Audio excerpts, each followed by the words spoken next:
If ever there was a boy who hated his name, it was Delbert Alvin Dedrick. He'd hated his name with a passion ever since he could remember, and he dreamed of someday having a new, much better name.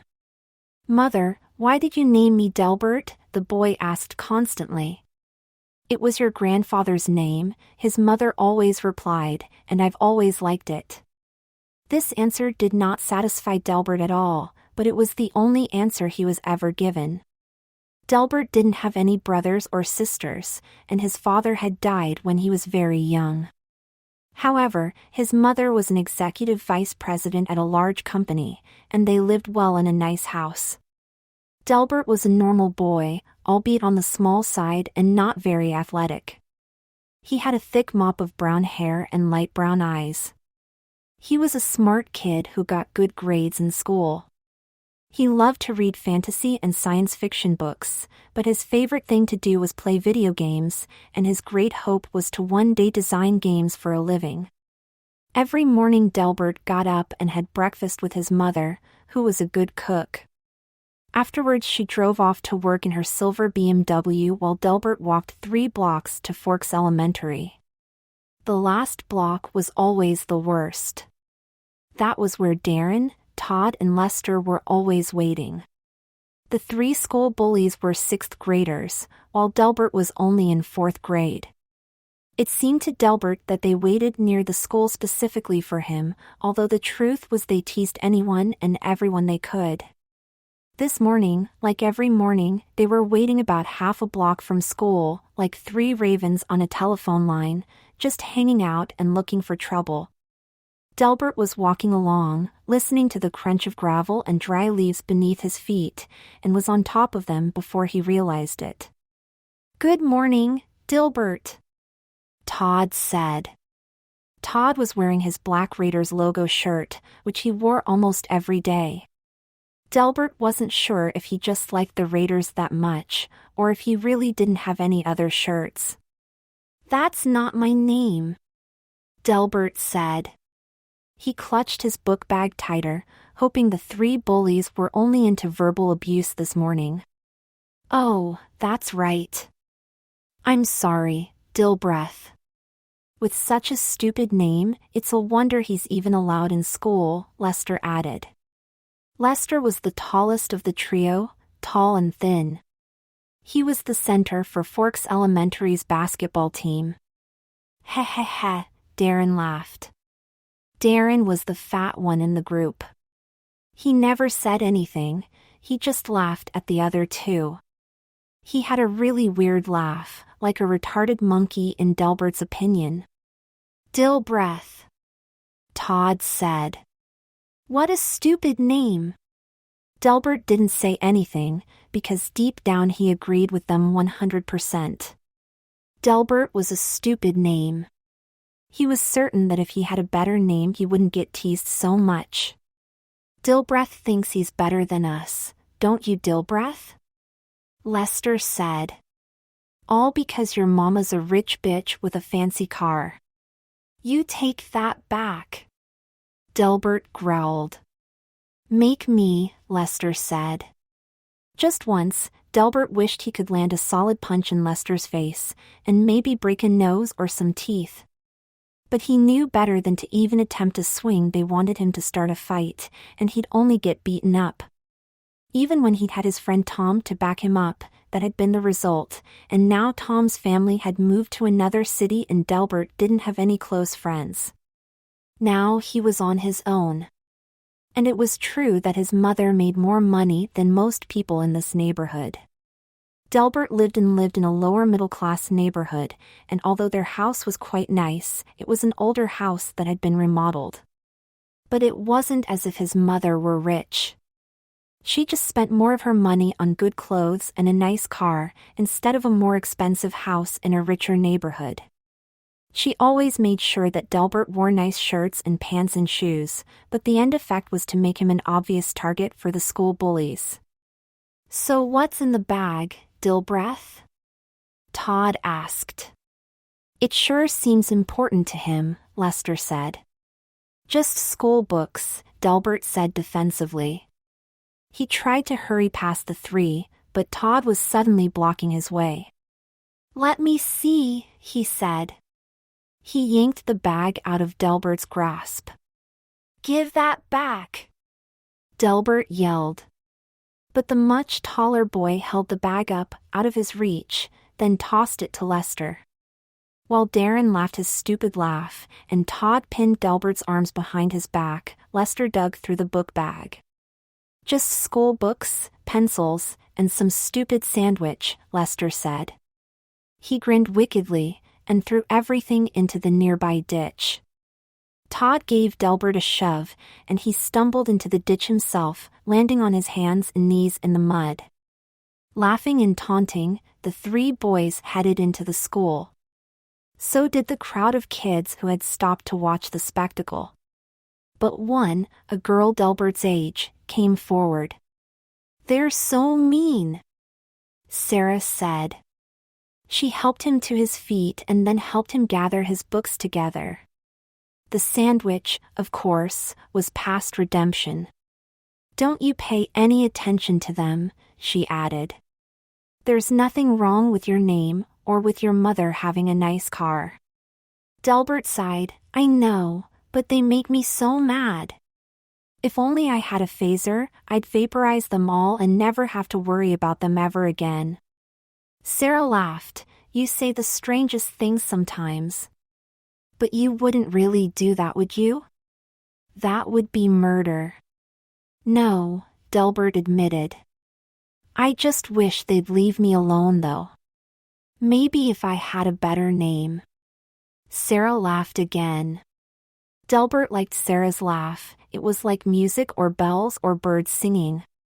It made him feel good even when she was really, in a way, laughing at him.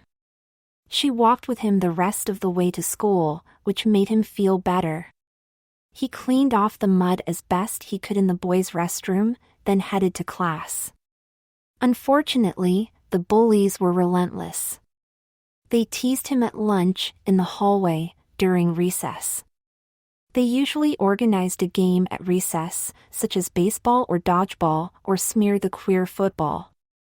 Whatever it was, they wouldn't let Delbert play. Some of the other boys were willing to play with Delbert, but nobody wanted to cross Todd, Darren, and Lester.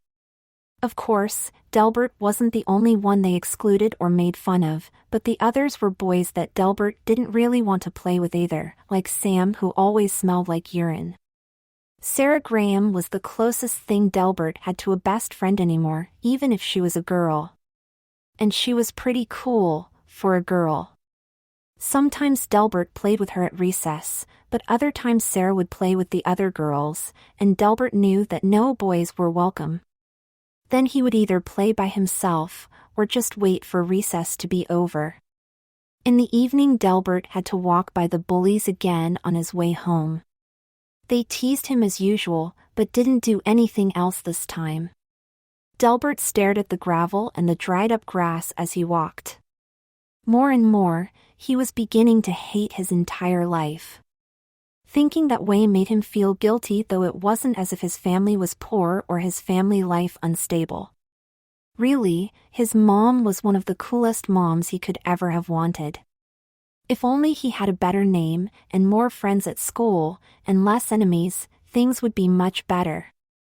As he turned into his own yard and walked up the cement path, Delbert could hear a dog barking a block or so away.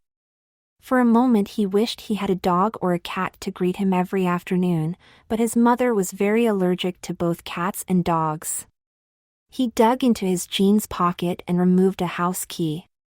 It made a scraping sound as it slid into the lock, and then came the scrape and clack of the deadbolt as it slid back. But when the door slid open, the house inside was as quiet as a tomb. Setting his book bag on the counter, Delbert went to the cupboard and set about making a peanut butter and jelly sandwich. Then he wandered into the living room, turned on the television, and flopped down on the couch. Star Trek was on, and he could always zone out to that and forget all his troubles. A couple of hours later his mother came home. Soon she was fixing the two of them dinner. Delbert wandered into the kitchen and sat down at the breakfast table. "Mother, why did you name me Delbert?" he asked, as always. "It was your grandfather's name," his mother replied, as usual. "Didn't you consider anything else?" "Not really," she said. "I spent a long time going over possible girls' names, but when it came to boys' names the only one I ever considered was Delbert. I always admired my father, and it always seemed like a good name, so from the time I was little I knew that, if I ever had a boy, I'd name him Delbert." "Why do you ask?" "Because I hate it. I wish I had a different name." His mother stopped what she was doing and stared at him with a sad expression. "Oh, Delbert, have those boys been picking on you again?" She glanced to his book bag, which still had dried mud on it. Delbert sighed. "Yeah, but it's no big deal," he said. His mother wrapped her arms around him in a hug. "Of course it's a big deal," she replied. "You shouldn't let them do that to you." "But what else can I do?" "Well, for starters, what if I drive you to school in the morning? I know they bother you on the way to school. It's not very far out of my way, so that solves part of the problem." "Well," Delbert said, "that would be nice, but they're still going to bother me the rest of the day." "Well," his mother said, "I'll talk to the principal again. I'm sorry they're being so mean to you, but you must realize that it's not just because of your name. Delbert is a fine name. Those bullies wouldn't be your friend just because you had a different name." "But why can't I have a new name? What's so wrong about Delbert? It's a stupid name. I hate it." Delbert's mother sighed. "Well, if that's how you really feel, then I suppose we could have your name changed." Delbert looked up. "Really?" His mother smiled. "Of course. But it's not a simple thing. We would need to file paperwork, and probably pay a fee. It's not something we can do on the spur of the moment. I'll tell you what. If you still feel this way at the end of the school year, then we'll start the process. Okay?" Delbert's face fell. "At the end of the year? But that's months away. It'll take forever." "I'm sorry, Del," his mother said, "but this isn't something we can rush into, and I want to make certain that this is what you really want to do." Delbert was feeling so low that he didn't even feel like watching television or playing any video games. He went out into the backyard and sat on the swing and just rocked back and forth, thinking of nothing. Slowly it grew dark. Presently he noticed something moving through the grass. At first he thought it was a mouse, but then he caught a flash of blue, and something fluttered up into night.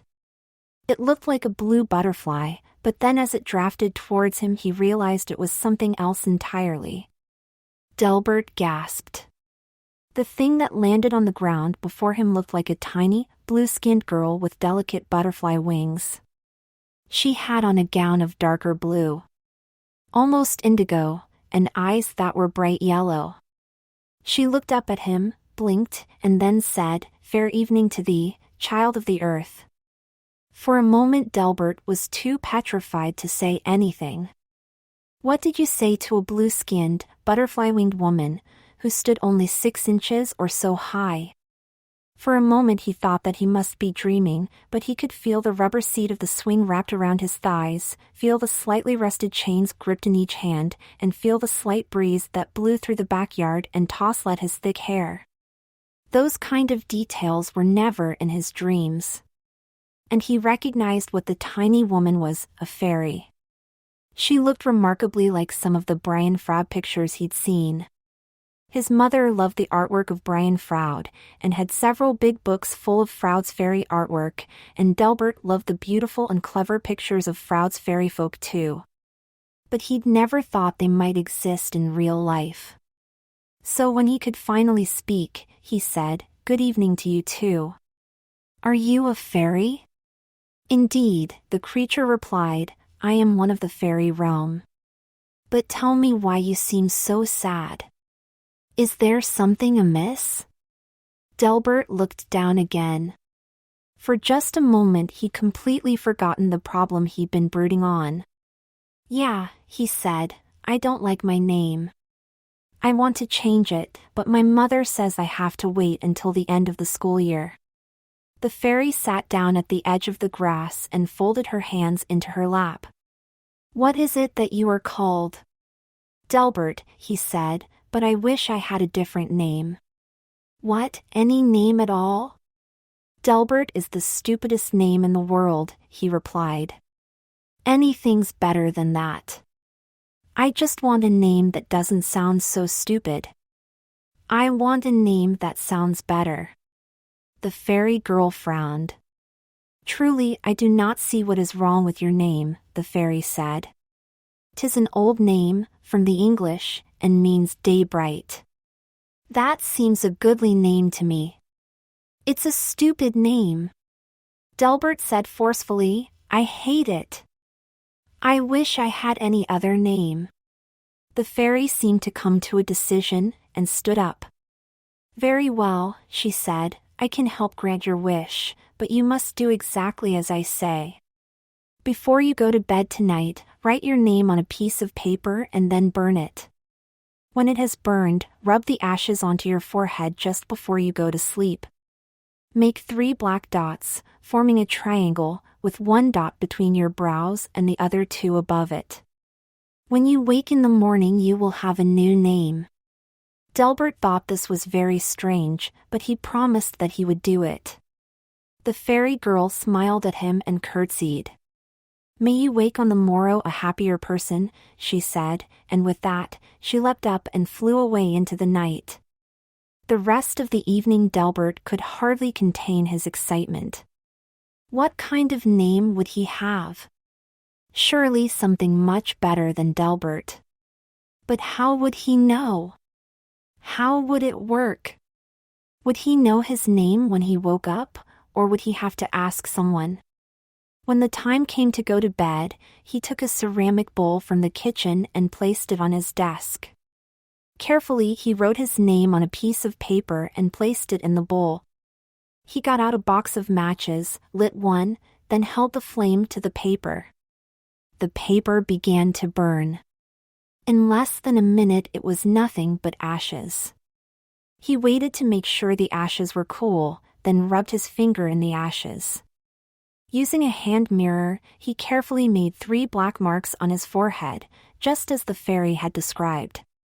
When he was done he climbed beneath the covers and closed his eyes, dreaming of the wonderful new name that would be his in the morning. Dear, dear. How queer everything is today. I wonder if I've been changed in the night? Let me think, was I the same when I got up this morning? I almost think I can remember feeling a little different. But if I'm not the same, the next question is, who am I? Ah, that's the puzzle.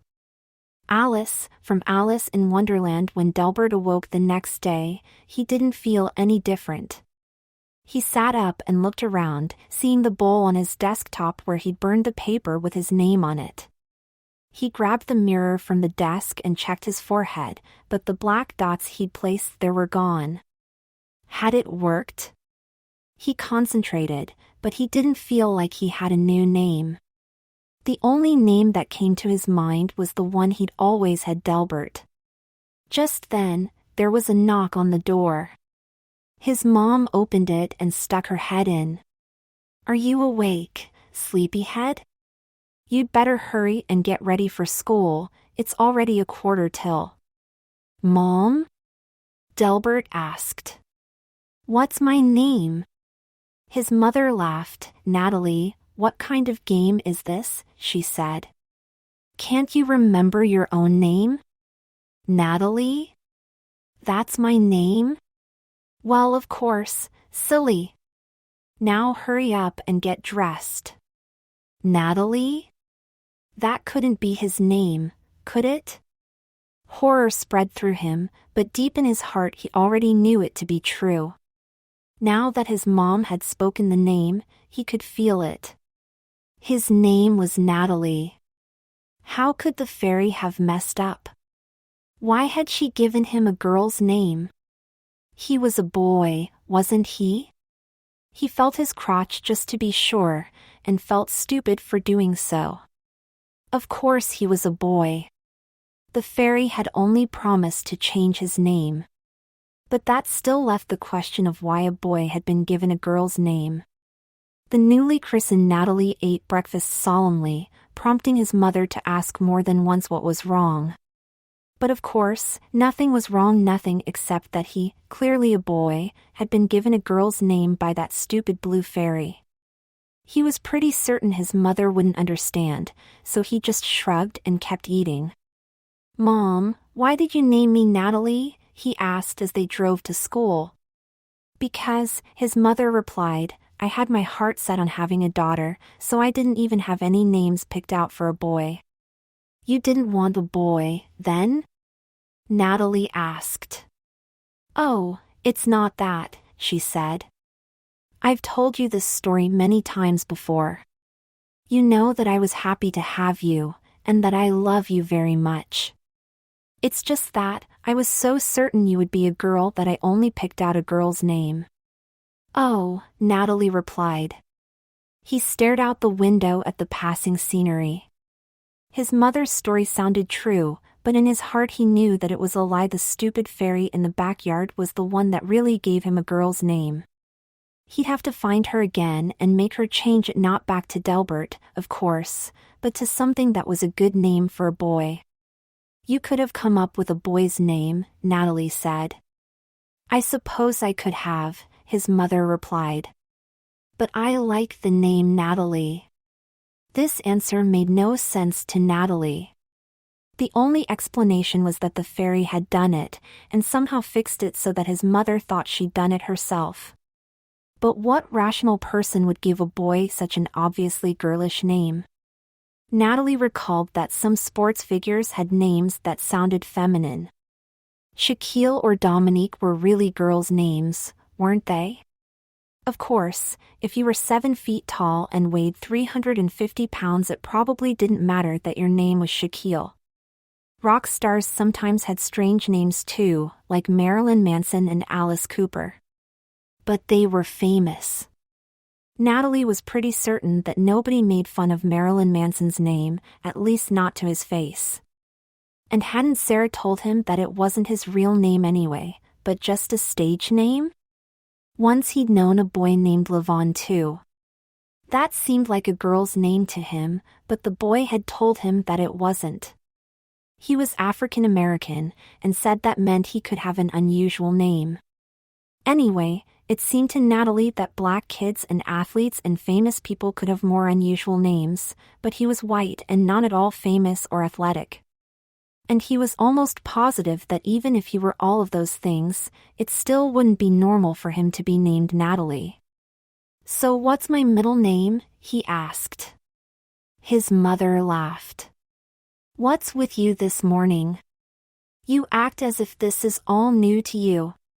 Your middle name, of course, is the same as grandmother's, Jasmine. I named you Natalie Jasmine Dedrick."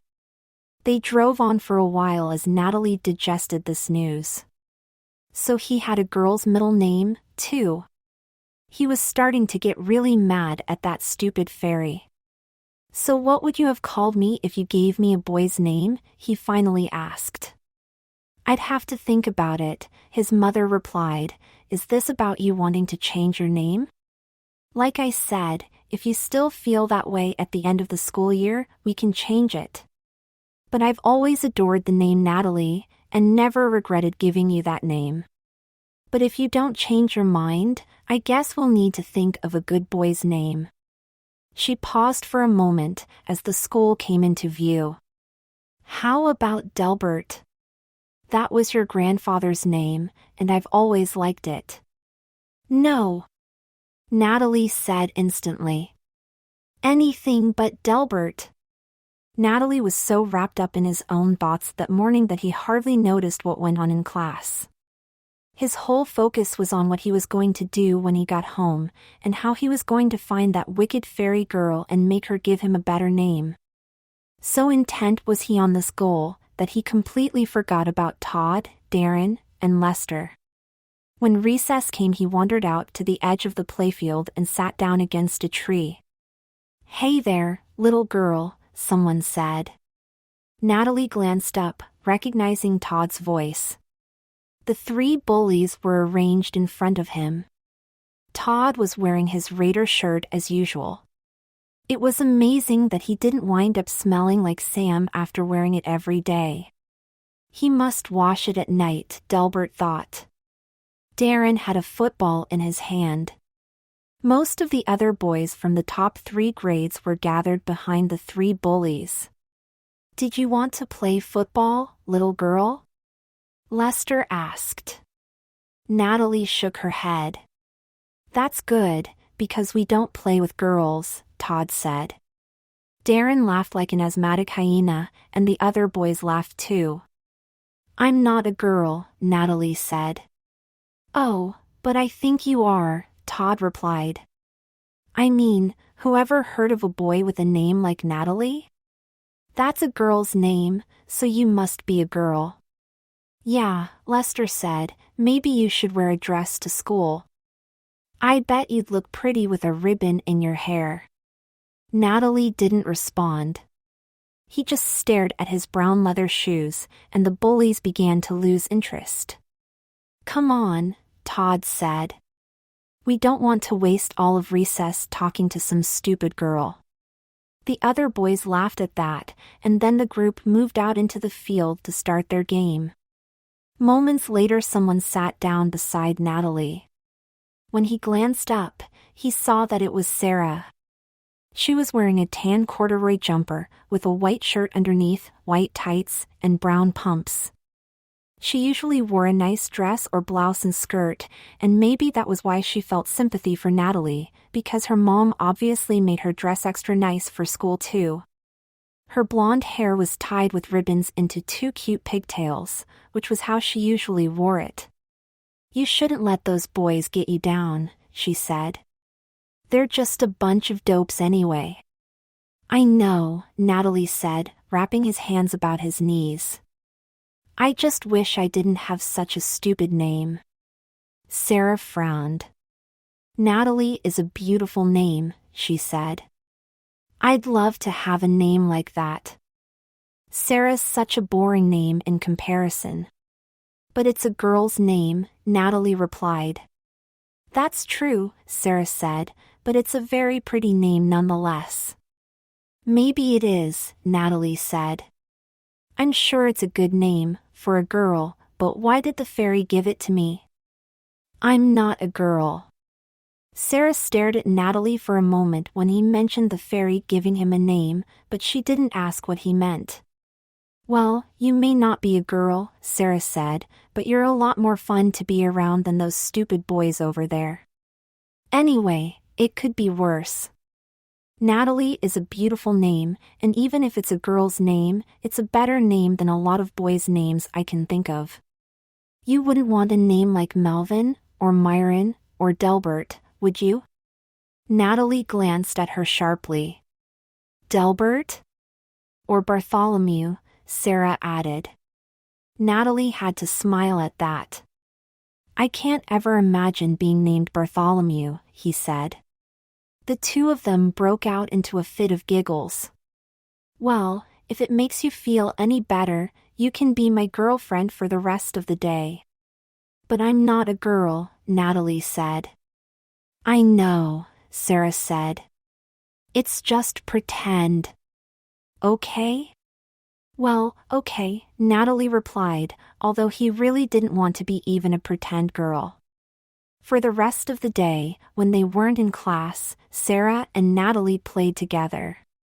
He realized that people might think they were boyfriend/girlfriend, but he didn't care. What was wrong with a boy and a girl just being friends? And Sarah was an especially cool girl, because she also liked fantasy books. She read some science fiction as well, but what she really liked were high fantasy stories, with knights and ladies, witches and dragons, and fairies. They talked about what books they'd read and what they liked, and Natalie almost told her about the fairy girl he'd met last night and how his name had been changed. But in the end, he decided that even Sarah would laugh and not really believe him, so he kept quiet. Sarah's friend Kirsten joined them for lunch, which was good because it showed that he and Sarah were just friends. If Sarah was really his girlfriend, they would have eaten alone, right? Kirsten was part Japanese, and had long, straight brown hair that fell clear to her waist. Although they'd never talked much, Kirsten immediately accepted Natalie as a friend. She seemed like a very nice girl. The bullies teased him a little at lunch, but after that they left him alone. The rest of the day passed pleasantly. Natalie couldn't remember the last time school had been so agreeable. Not that school was actually fun, but today it was a lot better than usual. After school, Sarah grabbed Natalie's arm in the hallway. "Your mom doesn't get home for a while, does she?" Sarah asked. "No," Natalie said, "not until 6 usually. I just go home and make myself a sandwich and watch television until she gets there." "Why not come over to my house?" Sarah said. "It's Friday, and my mom's letting me have a sleepover." "A sleepover?" "Yeah. Kirsten and my cousin Rachel are gonna be there. We're going to have popcorn and watch a movie. It'll be fun." "I don't know," Natalie said, pulling back a little. "I mean, you're all girls." Sarah rolled her eyes. "So? Anyway, you're my girlfriend for today, remember?" "Well, yeah, I suppose," Natalie said, "but I've never even slept over at anyone's house, except my grandma's and my cousin Charlie's. And I don't even know if my mom would let me, especially since you're all girls and I'm a boy. Do you think it will be all right?" "Of course it will be all right," Sarah said. "Look, I'll tell you what. You come over to my house, and we can call your house and leave a message. Then, when your mom comes home, she can call back, and if you want to stay maybe she'll let you, and she can bring your stuff over or else come pick you up. Deal?" Natalie considered the offer. The truth was, he didn't have any other friends at school. Being friends with a girl would cause even more trouble with the bullies at school, but did he really care anymore? They teased him constantly already. And Sarah was pretty cool, for a girl. Of course, he wanted to look for the fairy in his backyard and ask about his new name, but maybe that could wait until tomorrow. He nodded his head. "Okay," he said, "deal." Sarah's house was several miles from school, so she always rode the bus. Natalie rode with her, and when they arrived he was quite surprised. Sarah's house was even larger than his, and it had a huge yard with a large pond at the far end. Sarah's father wasn't home yet, but her mother was in the kitchen making dinner. When Sarah introduced him, her mother seemed quite surprised. "So you're Natalie?" she asked. "Well, what do you know?" "Sarah's talked about you before, but I assumed." "I mean, you thought I was a girl, because of my name?" Natalie said. "Well, yes," the woman replied, "not that it isn't a good name for you, but it really is more of a girl's name, isn't it?" Natalie nodded his head. "Mother didn't have a boy's name picked out when I was born," he said, although secretly he knew there was a better explanation. "Well," Mrs. Graham said, "that must cause problems for you sometimes." "You don't know the half of it," Natalie replied. After Natalie called home and left a message for his mother, Sarah led him upstairs. She showed him her room, which was too girlish for his taste, but it was nice enough. She had a large collection of stuffed animals, and the walls were covered with pictures of horses. She showed him her book collection, which included all of the Harry Potter books, the Narnia books, the Wrinkle in Time trilogy, and a lot of other fantasy books. There were dozens of Oz books, including a lot of the later stories written by Ruth Plumley Thompson and several other people besides Frank Baum. Natalie had only ever read the first book, and Sarah promised to lend him some of the others. She handed him the second one, called The Road to Oz, right then and there. Sarah showed him the rest of the house, and they wound up in the basement, where a couple of couches and an entertainment center made for a cozy TV room. Sarah had a Nintendo 64, and the two of them played games until the phone rang. "Natalie?" Mrs. Graham called from the top of the stairs. "It's your mother." Natalie picked up the downstairs phone and said, "Hello?" "Natalie?" his mother said. "Where are you?" "I'm at Sarah Graham's house," Natalie replied. "She invited me over. Can I stay?" "She said I could spend the night." "Oh, I wish I'd know about this earlier," his mother said. "Sweetie, I'm sorry to drop this on you so suddenly, but I have to go out of town on a short business trip. I didn't know about it this morning, or I would have told you to come straight home. I won't be back until Sunday afternoon, so you'll need to stay at Grandma's." "Mom," Natalie said, "is it okay if I spend the night here at my friend's house instead?" She said it was okay. "Well, I don't know. I suppose Grandma could pick you up tomorrow. Maybe I should talk with Sarah's mother." Mrs. Graham and Mrs. Dedrick spoke on the phone for several minutes. At the end, Natalie's mother said, "Are you sure this is okay, Mrs. Graham? I really hate to just drop Natalie on you like this." "Don't worry," Sarah's mother said. "It'll be fine. I'd already planned to have a couple of other girls over tonight, so one more won't be a bother at all." "Really? But if it's a girls' sleepover..." I know, but they're only kids," Mrs. Graham said, "and Natalie seems like a very sweet boy. I think he'll fit right in. It won't be any problem at all." "Well, okay," Mrs. Dedrick said. "I really appreciate this. Oh my! It's late, and I have to get to the airport. I don't even have time to bring Natalie's things over. I was going to just drop him by his grandmother's, but..." "Don't worry, Mrs. Dedrick," Mrs. Graham said. "I'm sure Natalie can wear the same clothes until tomorrow. If not, I'm sure we can find something for him." "Thank you very much," Natalie's mother replied.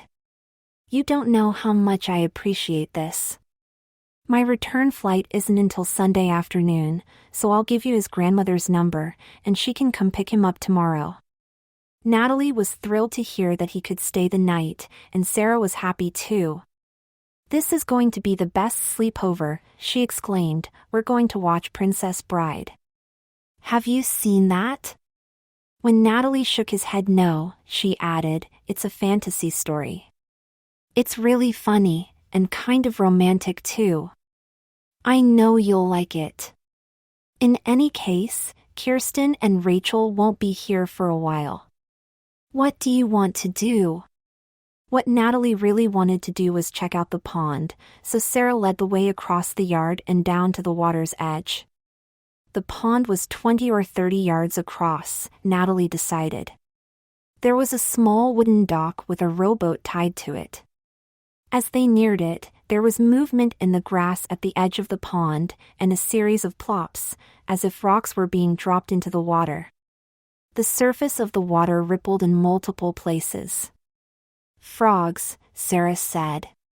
Natalie walked out to the end of the dock and stared down into the water, which was dark and murky and choked with weeds. "Are there any fish in it?" he asked. "Yeah," Sarah said. "Dad keeps it stocked so he can fish if he wants to." "How deep is it?" Natalie asked. He leaned out a little further. "I don't know," Sarah said, "not too deep, I think. Dad had it made when he first bought this house, before I was even born." As Natalie leaned out still further, trying to peer into the depths of the water and hopefully spot a fish or a frog, Sarah added, "Natalie, be careful. The dock's kind of slippery." But by the time she finished it was too late. Natalie's foot slipped. He tried to grab the edge of the dock, but only succeeded in catching his clothing on a protruding nail. There was a rip, and then a loud splash, and then Sarah screamed. Luckily, Natalie didn't panic. He knew how to swim, and when he couldn't reach the top of the dock, he made his way through the muck and weeds to the shore. As he climbed out onto the grass, Sarah's mother came running out of the house. "What happened?" she exclaimed. "Natalie fell into the pond," Sarah said, stating the obvious. Mrs. Graham looked Natalie over. The boy was not only soaking wet, but covered with mud and leaves. "Oh, my, what a mess," Mrs. Graham said. "Look at you. Are you hurt? Your shirt is all torn." "I'm okay," Natalie said. "My shirt caught on a nail or something, but I only got a scratch." "That's not all," Sarah said, giggling. Natalie turned about. "What's so funny?" he asked. He glanced down, seeing the huge tear in the seat of his pants. His underwear was exposed for all to see, not that there was much to see at the moment, with all of that mud. Mrs. Graham crossed her arms. "Well, I'm glad you're not hurt. Sarah, why don't you go fill the bathtub, while I hose off as much of the mud as I can? We'll get you cleaned up before the other girls arrive." If any of them had glanced back at the pond, they might have spied a pair of small blue butterfly wings flapping lazily, nearly hidden by the tall grass at the edge of the water. After hosing off as much of the mud as possible, Mrs. Graham led Natalie through the house to a bathroom. Already the tub was filled with steaming water, and not only that, it was overflowing with white foam bubbles. "Bubble bath?" Natalie asked. "Don't you use bubble bath?" Sarah's mother asked. "Not really." Well, Sarah uses it all the time, so she didn't know. "I hope you don't mind. Now, off with those clothes, and in you go." Although he'd stripped in front of his mother before, Natalie was a little embarrassed to strip in front of a complete stranger. He climbed into the tub quickly, glad for the bubbles that hit his lower half. Mrs. Graham smiled, gathered up his things, and shut the door behind her. It was strange to be taking a bath in a strange house. Natalie sank deeper into the tub, letting the steaming water and bubbles come up to his chin. The bubble bath had a flowery scent, like the bath oils his mother sometimes used. He wondered if it would make his skin softer, or give it a lingering floral scent. Soon there came a knock at the door. "May I come in?" Mrs. Graham asked. "Sure," Natalie replied. Sarah's mother entered with a bundle of clothes. "I'm sorry about this," she said, "and I sincerely hope you don't mind, but you know that your mother didn't have time to bring any of your clothes over, and your pants and shirt and even your underwear is ruined. Sarah doesn't have any brothers, and Mr. Graham's clothing certainly isn't going to fit you, so for now you'll have to wear something of Sarah's." Natalie watched her set the clothing down on the table. He felt a sinking sensation inside. Girls' clothes? There was no way he was going to wear girls' clothes. "The good news is you're about the same size. Now, since it's a slumber party and it's already almost 6 p.m., I brought you one of Sarah's nightgowns, and some cotton panties. I thought you might like that over a skimpy nightie." Mrs. Graham laughed, but when Natalie didn't join her she frowned. "I'm sorry, Natalie. I'd offer you some pajamas if Sarah had any, but no such luck. In any case, Sarah told me that you promised to be her girlfriend for the evening, so now it looks like you'll fit right in." She smiled warmly and added, "Don't be afraid, nobody's going to see you but Mr. Graham and I and the other girls. And Mr. Graham probably won't even realize that you're not a girl, despite your short hair. So it can be our little secret, okay?" "Okay," he managed. She smiled again. "Good then. Don't take too long, dinner's almost ready, and the other girls should be here any minute, okay?" After she left, Natalie lay in the bath and stared at the clothing on the counter. He could see that the nightgown was white cotton with ruffles and blue flowers and butterflies printed on it. Never in his wildest nightmares had he imagined being in a situation like this, but what was he going to do? Even if his pants were clean, there was still the gaping hole in the rear. What was more embarrassing, walking around with your underwear exposed like that, or walking around in a girl's nightgown? For a while he just lay there in the water, listening to the faint sizzle hiss of the many dying bubbles and the distant sounds of muffled conversation coming from another part of the house. But he knew he couldn't stay in the bath forever, so he unplugged the drain, got out, and toweled himself off. Then he inspected the clothing, finding the cotton panties that Sarah's mother had left. There was a picture of Tweety Bird on the front. Other than that, the panties were white cotton, with yellow trim. True, the trim had a ruffled edge, but he supposed it could have been worse. He'd been expecting Hello Kitty, or flowers, or something equally girlish. Tweety was almost okay. They fit okay as well. He rubbed the smooth front, where he normally had a fly. He'd have to pull them down to pee, but that didn't seem so bad. The gown felt very odd. It swirled around him, and knowing that his body was naked underneath that shifting, flowing fabric felt decidedly strange. When he looked in the mirror, he had to admit that, even with his short hair, he almost looked like a girl. Almost. Mrs. Graham had left him a pair of fuzzy white bunny slippers as well. They looked silly, with their floppy ears, pink eyes, black nose and whiskers, not to mention a puffball tail on the back.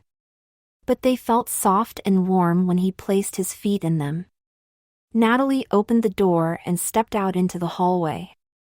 He felt very self-conscious. It was bad enough that he was dressed for bed before dinner and in a strange house yet, but wearing Sarah's gown and underwear was almost too much. He shuffled down the hallway cautiously, inching closer to the kitchen where he could hear people talking. When he rounded the corner, he saw several people at once. Sarah and her mother were there, and also Kirsten and another woman who was apparently her mother. When Sarah saw him, she burst into a fit of giggles. Kirsten's eyes went wide, and she began to giggle as well. Natalie's face turned red, and he was about to run back up the hallway, when Sarah leapt forward and grabbed his hands. With a much more sober expression, she said, "Mrs. Anderson, this is my friend Natalie Dedrick." "Natalie, this is Mrs. Anderson. She's Kirsten's mother." It was obvious that Mrs. Anderson was the Japanese half of Kirsten's family. She was shorter and more petite than Sarah's mother or Natalie's mother, and her hair was a dark, shiny black. She smiled at Natalie and nodded her head, and when she spoke it was with a slight accent. "It's nice to meet you, Natalie. You're already dressed and ready for the sleepover, I see." She smiled pleasantly. As far as Natalie could tell, she didn't even realize he was a boy. After talking for several minutes, Mrs. Anderson said, "I better be going. You girls have fun tonight. Don't cause trouble." You girls, Natalie thought. She really didn't realize that he was a boy. "Oh me God!" Kirsten squealed as soon as her mother was gone. "Natalie, she really thought you were a girl." "How funny!" "But he does kind of look like a girl," Sarah said. "If only his hair were longer, you wouldn't be able to tell at all. Don't you wish you were a girl, Natalie? We'd have so much fun, just the three of us. I think he'd make a wonderful girl, Sarah added. Suddenly Kirsten hugged Natalie, then pulled back and said, "You look adorable, Natalie. You're going to stay a girl all night, right? You have to promise me." I'm not sure I have a choice," Natalie said. Sarah laughed. "He's right. His pants have a huge hole in them, and he doesn't have any other clothes. But that's okay, now he really is my girlfriend. We can have a real girls-only slumber party now, and just talk about girls' things. This is going to be a blast." Kirsten grinned mischievously. "Okay, it's settled then. For the rest of the night, Natalie is a girl. But Natalie is such a pretty name, so we have to make sure that she's a very pretty girl, don't you think?" Both girls laughed at that. Natalie wasn't sure if they were serious or just teasing him. But the question made Natalie think. What would it be like if he really were a girl? By dinner time, Natalie was beginning to really enjoy his charade. As promised, Sarah's father didn't seem to realize that Natalie was a boy either. He did say, "That's a very short haircut for a girl, isn't it? Is that the style now?" But even when Sarah and Kirsten burst into fits of giggles, he didn't seem to catch on. After dinner, the three girls went back downstairs to play some more video games. An hour later, Sarah's cousin Rachel finally arrived. Rachel was a year older than the other girls, and taller. She had red hair, done up in a thick braid that hung to the middle of her back. She had beautiful green eyes, and freckles, and wore glasses with a wire frame. She was wearing jean shorts and a blue halter top when she first arrived. When she was introduced to Natalie, she looked him up and down with a critical eye. "You're a boy?" she asked. Natalie nodded. "Is Natalie really your name?" He nodded again. He thought she was going to make fun of his name, but instead all she said was, "That's a beautiful name. I wish I had a name like that." "Well," Natalie said, "it's not a very good name for a boy." "Nonsense," Rachel replied. "There's nothing wrong with a boy having a pretty name. If you were famous, nobody would care.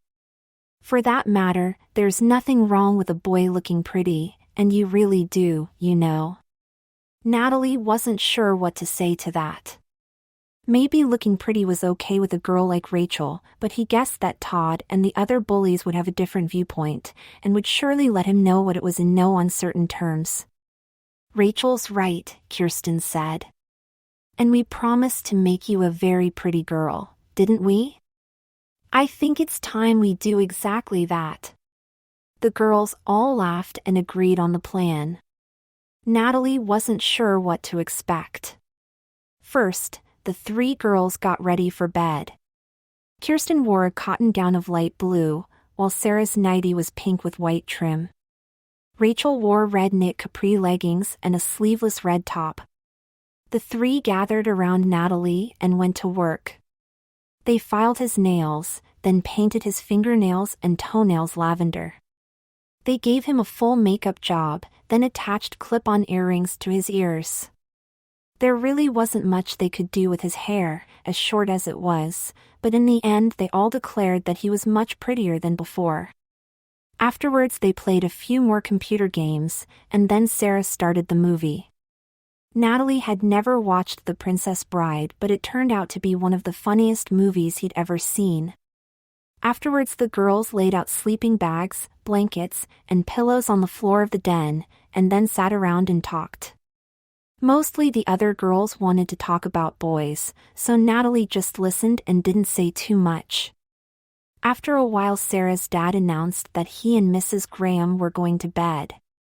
He turned out most of the lights and said, "You girls don't stay up too late, okay?" before heading back upstairs. As Natalie snuggled beneath the covers, he realized that nobody had laughed or giggled when Sarah's father had said "you girls." It was as if he were one of them already. He was so happy and content that for the moment he'd completely forgotten about his new name and the fairy that had given it to him. In the morning, Natalie had a new dilemma. Mrs. Graham had washed his clothes, even though they were too ruined to wear again. As the other girls were getting cleaned and dressed for the day, he padded into the laundry room, but when he pulled his jeans from the dryer and searched the pockets, he couldn't find his house key. "Why do you need your house key?" Sarah asked. "I thought you were going over to your grandmother's anyway." "Yeah, but I was going to stop at my house to get some clothes." "You can wear some of mine." "Thanks, Sarah," Natalie said, "but I can't go to my grandma's dressed as a girl. I'd be too embarrassed, and Grandma wouldn't understand." "Oh," Sarah said. "That's funny, I almost forgot that you're a boy." "Well, I'll help you look." They searched the laundry room, then the house, then outside the house and around the dock at the pond, but the key was not to be found. "Well, I guess you can't get any of your own clothes until your mom comes home," Sarah said. "But what am I going to do?" Natalie asked. "My pants are too ripped up to wear." "You'll just have to wear something of Sarah's," Mrs. Graham said. Natalie's face filled with dread. "To my grandma's house?" "But..." "I'm sure she'll understand, once we explain it to her." "You don't have to go over right away, do you?" Sarah asked. "Why don't you stay here for the day?" "Yeah, we're going over to Kirsten's to go swimming." Rachel added. "They have a pool in back." "Come on, it'll be fun." "But I don't have a swimsuit." "Don't worry," Sarah said. "I've got one that will fit you." Natalie blinked. "A girl's suit?" "Well, of course. Why would I have a boy's suit?" "But I can't wear a girl's swimsuit." "Oh, come on." Kirsten said, "Why not?" "I'm a boy, of course." "You weren't a boy last night, were you?" Rachel asked. "Yeah," Sarah said, "you're still my girlfriend for now, aren't you?" "Don't worry, it's not like anyone's gonna see you but us, and we don't care one bit." "Do we?" In the end, Natalie gave in. Sarah's mom called his grandmother to arrange things. Meanwhile, the 3 girls and 1 pretend girl trooped off to Sarah's room to see what they could come up with. First, Sarah produced a one-piece bathing suit for him to wear. It was white, with a blue dolphin on the front. Natalie eyed it dubiously, certain that he'd die of embarrassment before he wore it in public, but he accepted it anyway. Next, Sarah began to dig through her closet. "Here," she said, pulling something out. "You can wear this." She held up a yellow sleeveless sundress with a sweetheart neckline. "Oh, that will look adorable," Rachel exclaimed. Kirsten seconded the notion. "A dress?" Natalie squeaked. "Come on." "I can't wear a dress." "Of course you can," Sarah said. "If you're going to dress like a girl, then why not? Anyway, with hair as short as yours, you need to dress as feminine as possible. You want people to think you're a girl, right? Instead of a boy in girl's clothes." Sarah's circular logic didn't convince Natalie in the least, but she was not to be denied. In the end, after much pleading and coaxing, Natalie put the sundress on. Sarah slipped some leather sandals on his feet. Natalie felt very exposed: bare shoulders, bare arms, bare neck, bare legs, wearing nothing but girl's panties beneath the loosely swirling dress. He was at once embarrassed and strangely excited, and blushed when Mrs. Graham exclaimed that he did, indeed, look adorable. "Natalie, I'm afraid I've got some good news and some bad news," she said. Natalie froze, wondering what could possibly be the bad news. "What is it?" he asked. "Well, the good news is that you get to stay. The bad news is that your grandmother isn't feeling too well, so she was relieved to hear that you wanted to stay here longer. In fact, she really didn't sound very well at all, although she says it's just a bad cold and she just needs some rest. In any case, it looks like you'll be sleeping here again tonight, until your mother comes home tomorrow." Natalie stared out the window of the Graham's station wagon. Trees and cars flashed by. The station wagon's shadow raced along the concrete.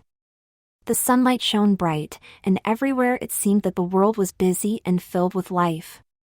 But to Natalie, the world was spiraling out of control. Here he was, with a girl's name, wearing a yellow sundress, riding with the 3 girls he'd been with at a girl's sleepover the night before. In his hands was a rolled-up towel, and buried inside it was a white girl's bathing suit. And if that weren't enough, he would be dressed as a girl for the rest of the weekend. It was as if the world had conspired to turn him into a girl. What had he done to deserve all of this? He didn't want to be a girl. Did he? For a moment he turned the idea over in his mind. What if he really were a girl? How different would it be? Would he have to talk about boys and be interested in makeup and dolls? He didn't think he'd like that. But was it so bad, just pretending? Sarah, Rachel, and Kirsten were fun to hang out with. They played video games like he did, and were interested in some of the same things. Maybe being a girl would be okay. And yet what boy in his right mind wanted to be a girl? He'd never thought about wearing a dress before, or considered what it might be like. It felt strange. When the wind blew, he could feel it against his bare legs, feel the dress swirl about him and brush against his thighs. He felt exposed. He was acutely aware that, beneath that swirling fabric, he wore nothing but a pair of girls' underwear. And yet, he kind of liked it. What on earth was wrong with him? They arrived at Kirsten's house and piled out of the car. Soon they were being introduced to Kirsten's mother, who was a little surprised and perplexed by Natalie, after everything was explained to her. "Is all of this true?" she asked, incredulously. "Is all of what true?" Kirsten asked. "She thinks I'm weird," Natalie said. "Oh, no!" Mrs. Anderson exclaimed. "I think you make a lovely girl, Natalie. Why, when I saw you yesterday, I was completely fooled. But are you certain you're only doing this because you have no other clothes?" "What do you mean?" Natalie asked. "Why would I wear a dress, otherwise?" "Well," Mrs. Anderson said, "it could be that you're just a curious little boy who thought it might be fun to be a girl for a day or two." "No. That's not it at all." "But then, is your name really Natalie?" Natalie frowned and looked down at his feet. "I guess it really is," he said. "At least, for now." This answer seemed to satisfy Mrs. Anderson. In any case, she didn't freak out or insist that his charade was a bad thing, so Natalie was relieved. She treated him just like the other girls. The pool was out back, behind the house. A fence surrounded the pool area on 3 sides lined with leafy green trees to help keep the area private and cast a little shade. There was a changing booth near the pool, and the girls began taking turns putting their swimsuits on. Sunlight drifted down into the blue-green water, the smell of chlorine filled the air, and water lapped lazily against the white stones at the pool's edge. Natalie could hear insects buzzing and birds chirping, the breeze rustling through the trees, and somewhere in the distance a lawnmower's growl. It was a hot, sunny day, perfect for swimming. When his turn came, Natalie stepped into the booth and shut the door. Inside was cool and shadowed, bright ribbons of light between the boards. He hadn't seen anything from the outside, but now it seemed like anyone could see him. He quickly undid the dress, which buttoned in the front. He slipped off his sandals, slid the panties down his legs and bunched them up. He hid them under the dress, embarrassed to even look at them. Then he unrolled his towel and held up the bathing suit. For several moments Natalie stood there, frozen by indecision. Did he really want to wear something like this in public? For one thing, it would be obvious to anyone that he wasn't a girl, but a boy in a girl's bathing suit. He'd look silly, wouldn't he? But he could hear the other girls splashing in the pool, and catch glimpses of them through the cracks between the boards of the changing booth. The sun was beating down, it was a hot day. His desire to go swimming was proved stronger than his fear of embarrassment. Natalie stepped into the bathing suit and pulled it up to his waist. He slipped the straps over his arms and tugged and pulled the suit until it was all in place. The suit covered more skin than his own bathing trunks did, but those covered him from the waist down and were loose. This suit covered from the crotch up, and was skin-tight. Natalie felt naked and exposed, but after all, the other girls were wearing similar suits. He pushed the door open and stepped out. "Yay!" Kirsten exclaimed.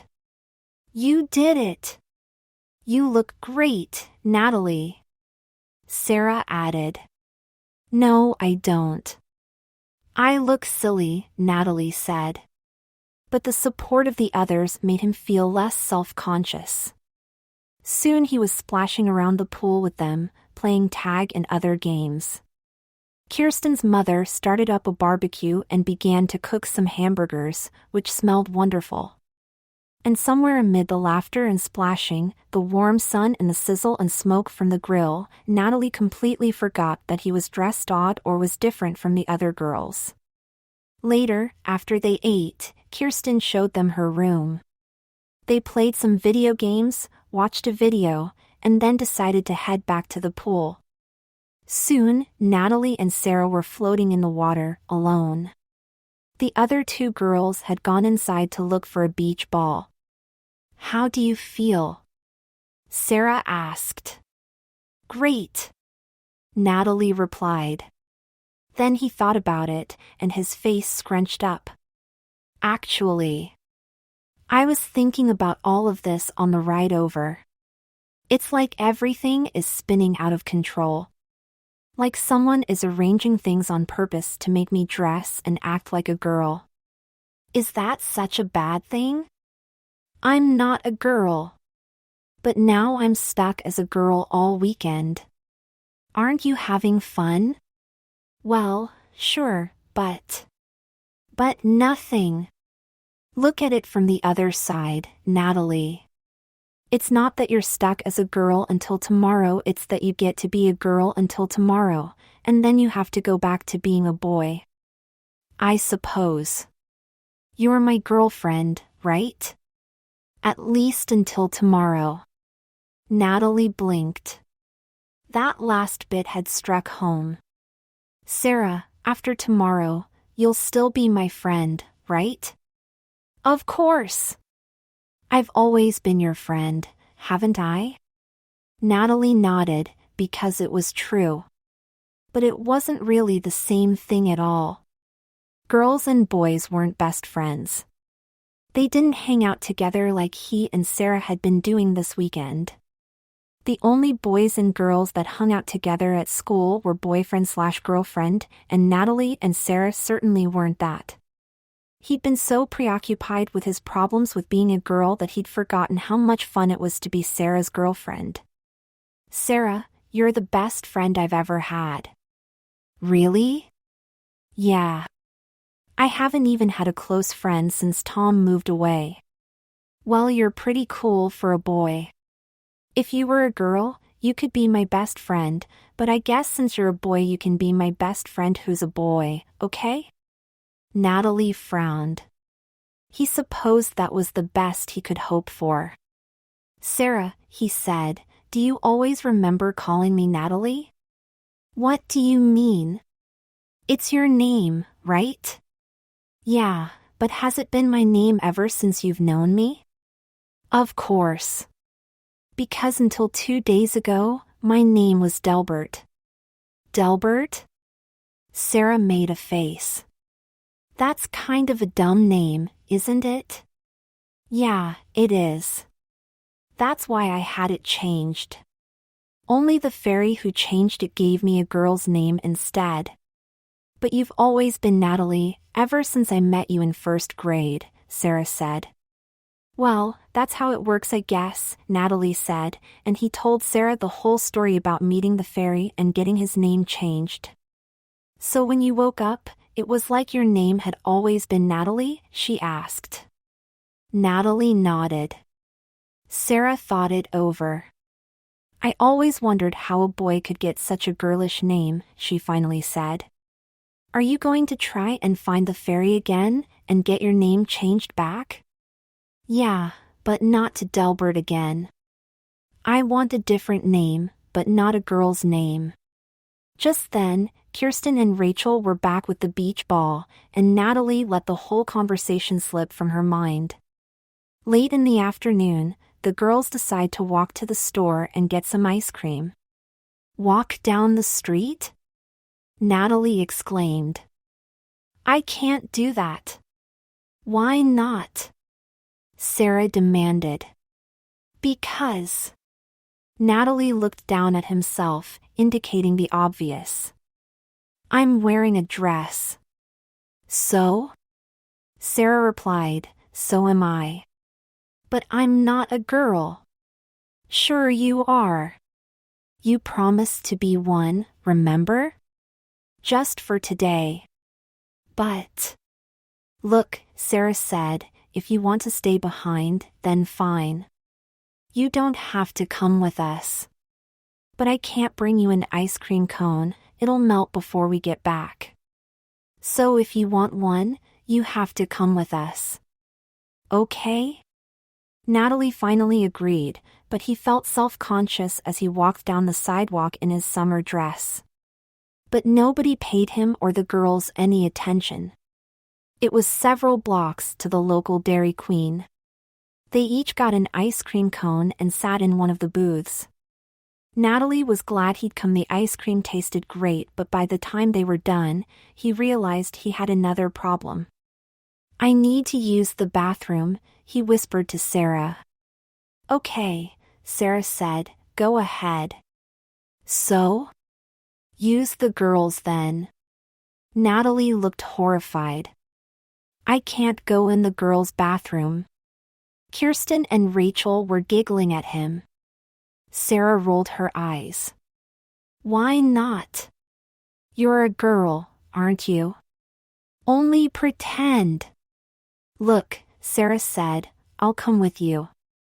It won't be any big deal. Having Sarah come along didn't make Natalie feel less conspicuous, but he slipped into a booth and took care of business while she waited just outside.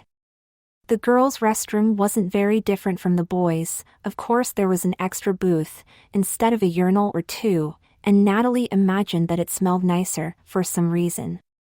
As he was washing his hands, a woman entered. He froze momentarily, but she hardly spared Natalie or Sarah a second glance.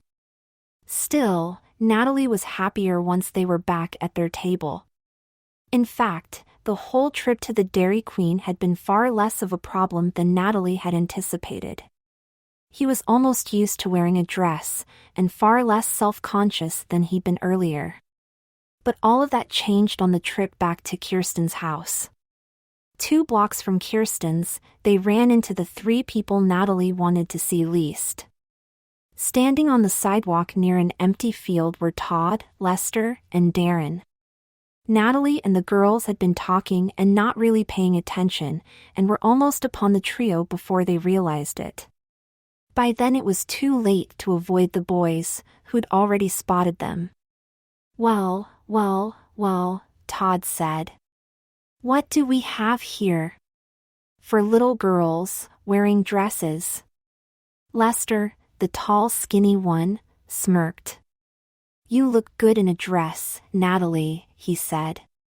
You should wear one to school, so people can see what a little sissy girl you are." Darren, the fat one, burst into laughter. He sounded like a spastic moose with a whooping cough.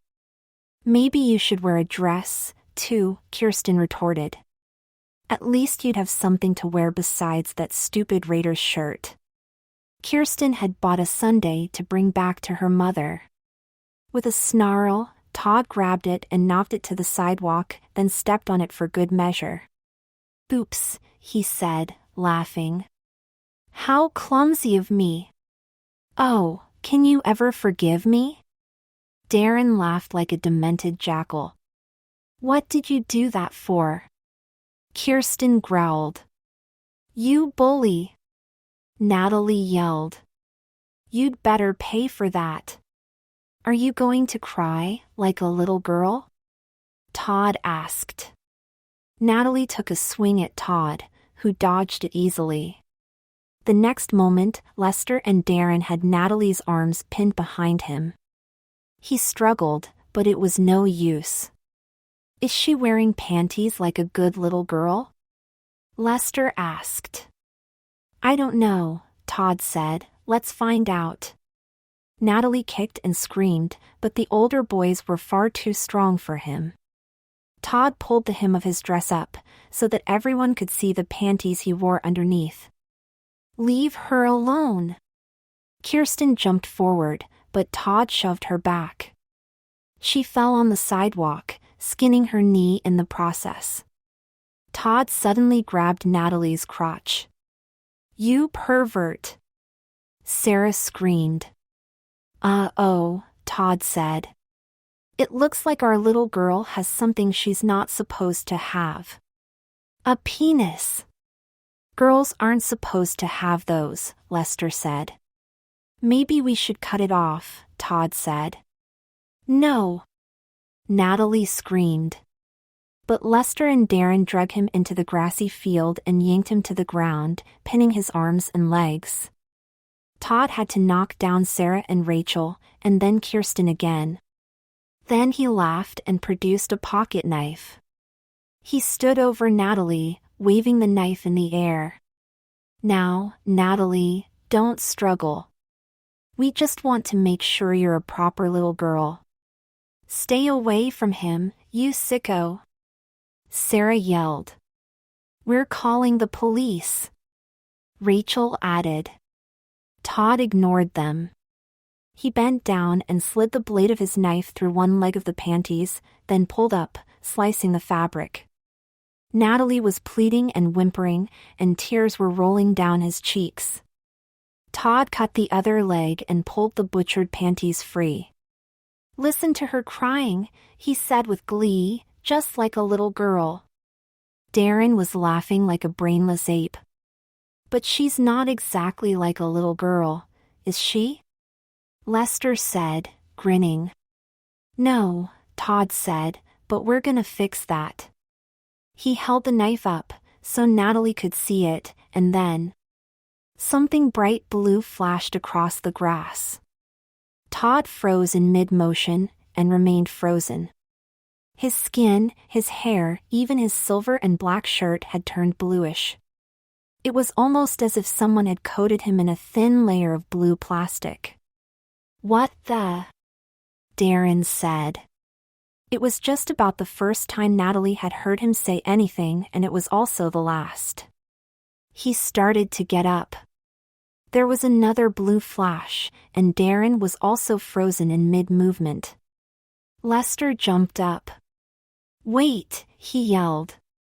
"We were just going to scare him. We weren't going to do any." And then he, too, was frozen. Natalie scrambled to his feet. He pulled his skirt down and turned to look at the three frozen bullies. At Lester's foot, he spied her, a tiny, blue-skinned girl with butterfly wings. She looked washed out and pale in the sunlight. "Fair child, you must flee now," she exclaimed. "My spells will not hold them long." "But," Natalie began. "I have to ask you." "Not now." I will come for thee after the day star has fled. Now make haste and flee this place. Natalie nodded and stumbled to the sidewalk. Let's get out of here, he said. We have to get away right now. The four fled up the sidewalk. They didn't stop until they were at Kirsten's house. As they stood outside the front door, catching their breath and examining their scrapes and bruises, Rachel asked, "What happened back there?" "I saw a bright light." "Me too," Kirsten said. "What did you do, Natalie?" "Natalie didn't do anything," Sarah said. "It was a fairy." "A fairy? You mean, with wings and a wand? That kind of thing?" "That's right. A small blue woman with butterfly wings." Sarah looked at Natalie in amazed wonder. "I saw her, just like you said. You're a fairy girl. Did she really give you a new name?"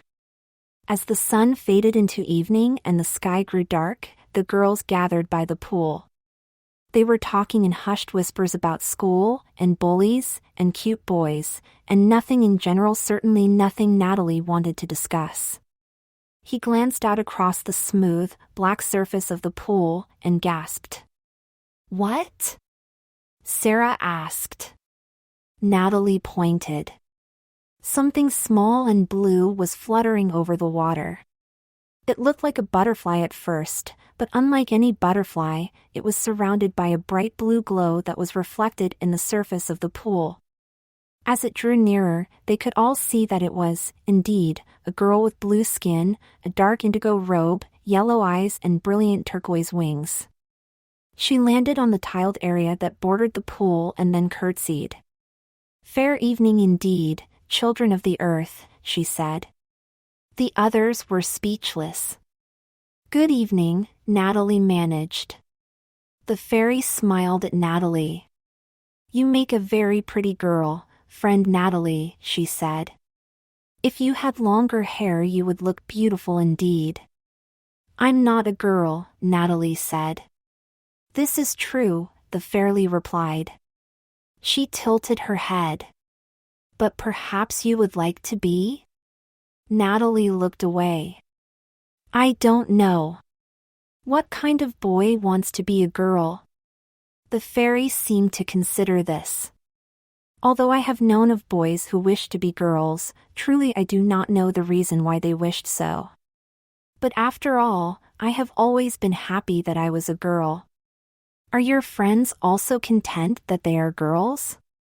Kirsten shrugged her shoulders. "Sure," she said. "Of course," Rachel added.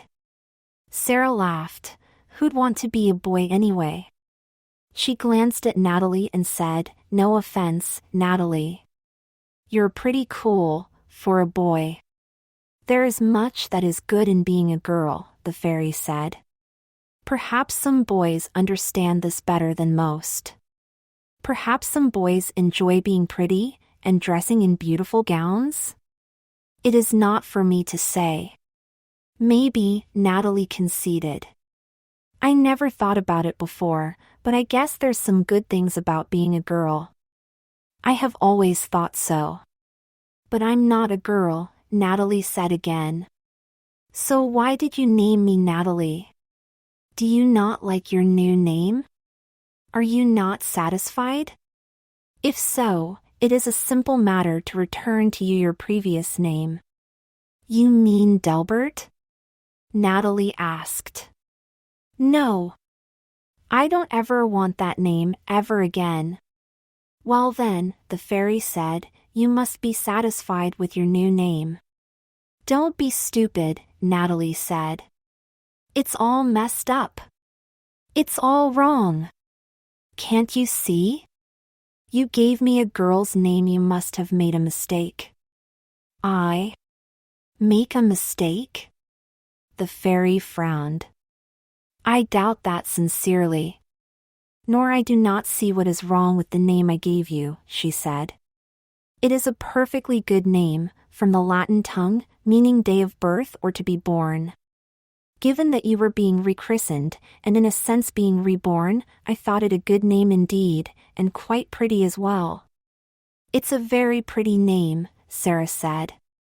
The other girls chimed in their agreement. But I'm not a girl, Natalie exclaimed again. The fairy cocked her head. Ah, is that the only problem? You should have said. Of course, you never asked that I avoid girls' names when choosing your new one, and I have always been more partial to such. Nevertheless, if that is your only problem, it is something I can easily solve.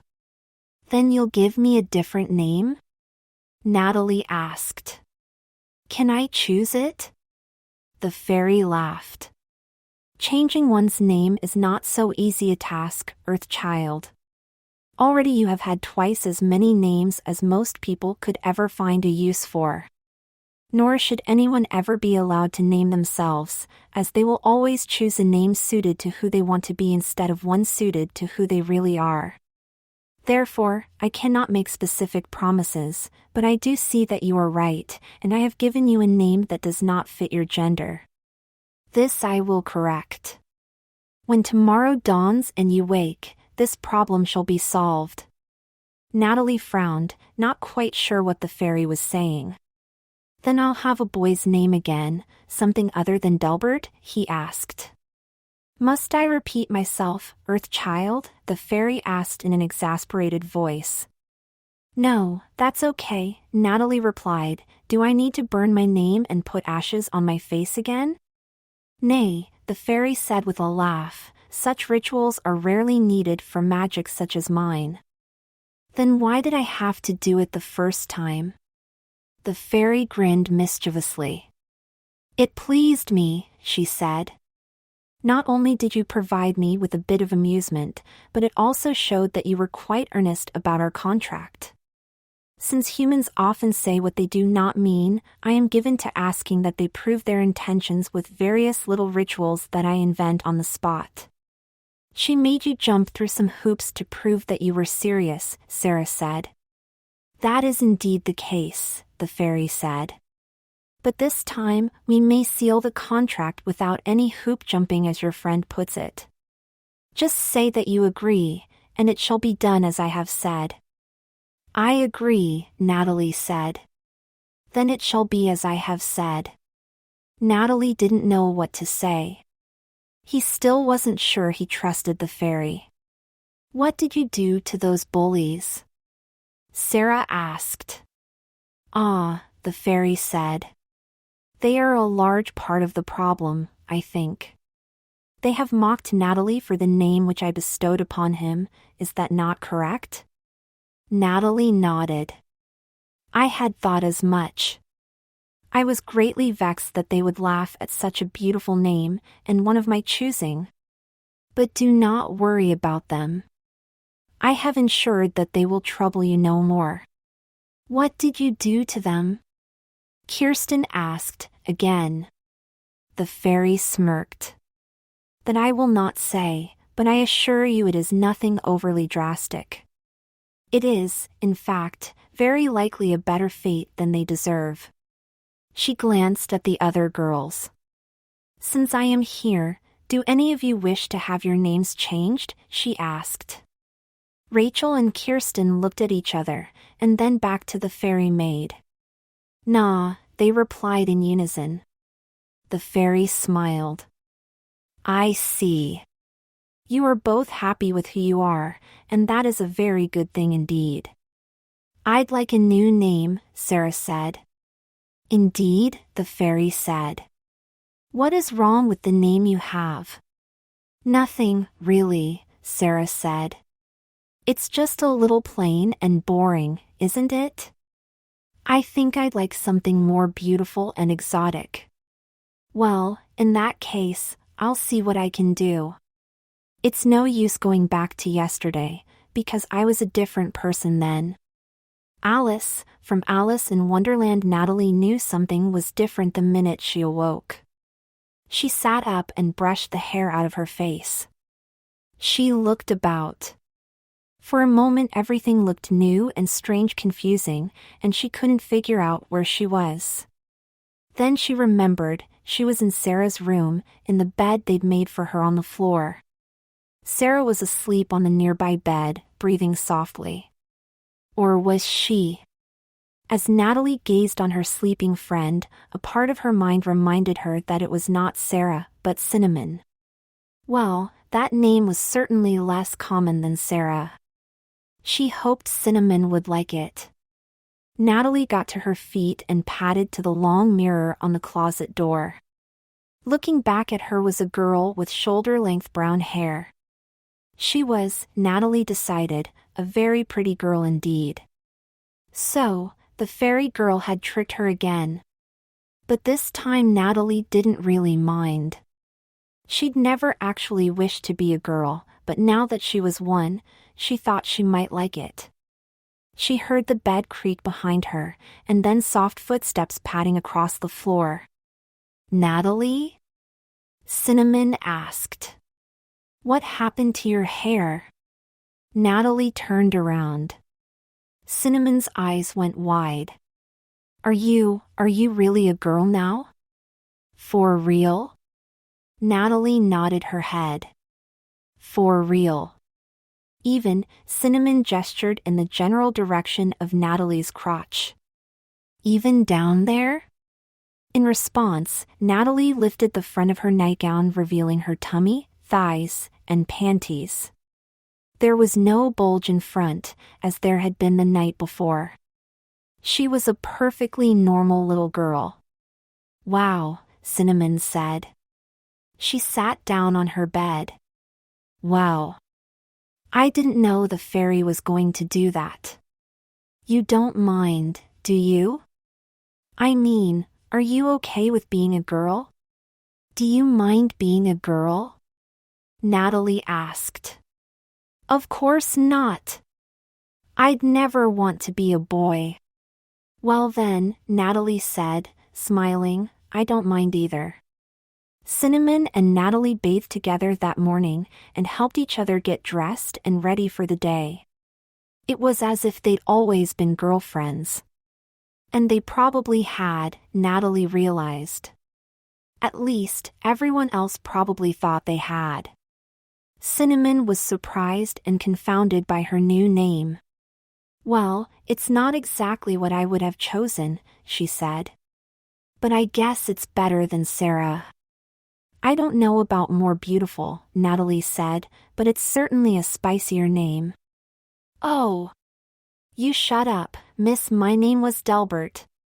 "Well, you could have been oregano," Natalie said, laughing. "Or parsley, or clove." "Clove wouldn't be a bad name," Cinnamon said, smiling. "Or salt, or bay leaf, or lemon pepper." Okay. Cinnamon exclaimed. "I get the point. Cinnamon's a good name." Cinnamon's mother acted as if Natalie had always been a girl, and when Natalie's mother arrived to pick her up, there was no surprise or confusion. As far as the rest of the world was concerned, Mrs. Dedrick had always had a daughter. "Mom," Natalie said as they drove home, "why did you name me Natalie?" "Because," his mother said, "that was the name that I liked best." "But did you ever want to name me something else? Like a boy's name, maybe? Like Delbert, for instance?" "Delbert? No, of course not," her mother said. "What a silly question." Then she looked more thoughtful. "Although, that was your grandfather's name, and I've always liked it. I suppose, if you had been born a boy, I might have named you that. But you really wanted a girl, didn't you?" His mother smiled warmly. "Of course I did, Natalie. I was very much hoping and praying to have a little girl just like you. And you know what? My wish came true." That answer surprised Natalie, especially the part about wishes coming true. Natalie had never wished to be a girl, but that didn't mean that someone else hadn't wished it. Mom, do you believe in fairies? Her mother smiled. Maybe, she said. Why do you ask? Oh, no reason, Natalie replied vaguely. Well, her mother said, I have a story about fairies. Maybe I'll tell it to you sometime. Natalie smiled. Okay, Mom, she said. And when you're done, I'll tell you one of mine. On Monday, Cinnamon, Kirsten, and Natalie gathered on the playground at recess. They had a lot to talk about. Everyone thinks you've always been a girl, Kirsten said. Natalie nodded. That's how it worked when my name changed, too. Only Cinnamon and Rachel and I remember the truth, Kirsten said. Natalie nodded. Just like we're the only ones who remember that Cinnamon was once Sarah. It's our secret, Cinnamon said. Only the four of us will ever remember. Kirsten looked about the playground. Whatever happened to those bullies? She asked. They're not in school. I haven't seen them since Saturday. I don't know, Natalie said. They're just gone. Good riddance, I say. But didn't the fairy say she'd done something to them? Only I thought she said it wasn't that drastic. Natalie nodded. She said it was better than they deserved. I know what happened to them, Cinnamon said. The other two looked at her. She had a smug, self-satisfied smile on her face. Well? Kirsten asked. Are you going to tell us? Cinnamon pointed across the playground. See those girls over there? She asked. The other two looked. 3 little girls, all first graders, were playing in a small sandbox. What about them? Kirsten asked.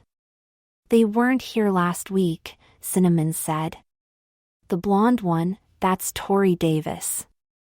Davis was Todd's last name, you know. The one with the curly brown hair is Leslie Vanderpool. That was Lester's last name. And the third one is Darlene Schaefer, which was Darren's last name, Natalie said in wonder. Just then, the little girl named Darlene began to laugh. It sounded remarkably like a retarded monkey, in Natalie's opinion. Well, what do you know? Kirsten said. I guess those little girls won't be bullying anyone around anytime soon. Except the girls in kindergarten, Natalie added. All 3 girls broke out into a fit of giggles. So, Natalie, Kirsten asked, do you like being a girl? Natalie smiled. It's different from being a boy, she said, but I think I'm going to like it. Of course you will. Cinnamon said. Girls are the best. Who'd ever want to be a boy, anyway? She grabbed the hands of the other two and held them. Best friends forever? She asked. Forever, the other two echoed.